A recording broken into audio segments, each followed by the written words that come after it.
கோவலன். அங்கு அவன் செய்யாத குற்றத்திற்காக மரண தண்டனை பெறுகிறான். ஆராயாமல் தீர்ப்பளித்ததற்காக அரசன் மீது குற்றம் சாட்டுகிறாள் கண்ணகி.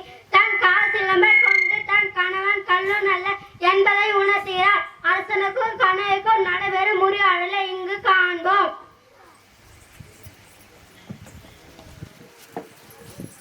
அரசே அரசே, நம்ம அரண்மனையில் வாயிலில் முன் அழுத கண்களோடு தலைவிரி கோலத்துடனும் ஒரு பெண் வந்து நிற்கிறாள்.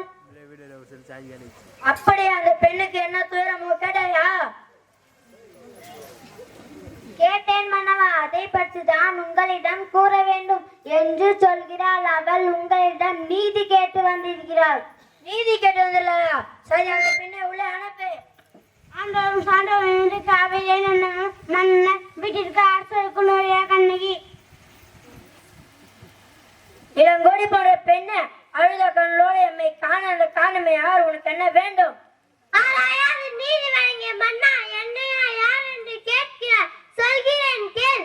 உலகம் வியக்கும் வண்ண ஒரு புறாவுக்காக தன் உடலே தந்த சிபி மன்னனை பற்றி அறிவாளா?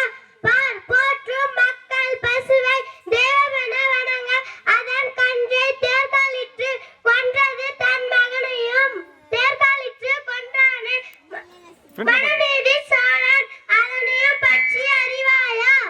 பெண்ணை நான் கேட்ட வினாவுக்கு இன்னும் விடை கூறவில்லை. அதை விட்டு விட்டு வேற எதையோ கூறிக்கொண்டிருக்கிறாய்.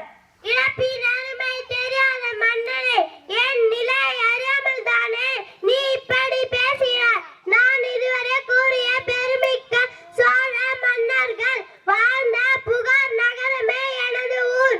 அவ்வூரில் பழையில்லா சிறப்பினையுடைய புகழ்மிக்க மாசாத்துவார் மகனாகிய கோவலன் என்பானின் மனைவி நான். ஓ, இப்போது புரிகிறது. அந்த கோவலின் மணியாளி மன்னா, என் கணவனை இழப்பதற்கு உனக்கு என்ன தகுதி இருக்குது? ஊழ்வினை பயனால் உன் ஊருக்கு வந்த என் கணவனை அநேகமாக கொன்று விட்டாயே, நீ செய்தது தகுமா? பெண்ணை போதும் நிறுத்து. கல்வினை கொள்வது கடுங்கோல் என்று அக்தி ஏற்புடையது. அத்த அனைவரும் அறிவார்கள். உனக்கு தெரியாத என்ன? அறநெறி தவறிய மன்னனே, தவறு இழைத்தவர்களை தண்டித்தல் தகுதியுடைய மன்னனுக்கு உரியது என்பதை நானும் அறிவேன். ஆனால் நீ கூறது போல என் கணவன் கல்வன் அல்லன். அவனிடம் இருந்த சிலம்பன்று அரசிற்குரிய சிலம்பன்று. அதன் இணைச்சிலம்பு இதோ என்னிடம் தான் உள்ளது. என் கால் சிலம்பு பரல் மாணிக்க கற்களால் ஆனது. பெண்ணே, நீ சொல்வது உண்மைதானா? உண்மையின் ஆசுரிய சிலம்பில் பரல் முத்துகளால் ஆனது. ஆண்டோர் நிறைந்த அவைதானில் அனைவருக்கும் உண்மையை உணர்த்துகிறேன். யார் அங்கே கோலம் இந்த கைப்பற்றிய சிலம்பு? பெண்ணே, இதோ உன் கணவன் இந்த கைப்பற்றிய சிலம்பு. நீதி தவறாதவன் கூறிக்கொள்ளும் மன்னனே, ஏன் ஒரு தவறும் செய்யாத என் கணவனை கொண்டது உன் அறிஞருக்கு என்று இதோ மேய்ப்புகிறேன். இங்கே பார்.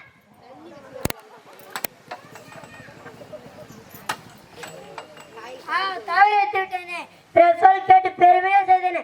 யானோ அரசன், யானோ கல்வன், இதுவரை என் குலத்தில் எவரும் செய்யாத பை சொல்லு காலாய் விட்டேன். இனிமேல் உயிரிழந்தாய். இனி எனக்கு பெண் கொண்ட குடை எதற்கு? செங்கோல் தான் எனக்கு. வாழ்நாள் இன்றோடு முடிவதாக. மன்னா, மன்னா, மன்னா. பாண்டிய மன்னர் தான் தவறாக வழங்கிய தீர்ப்பால்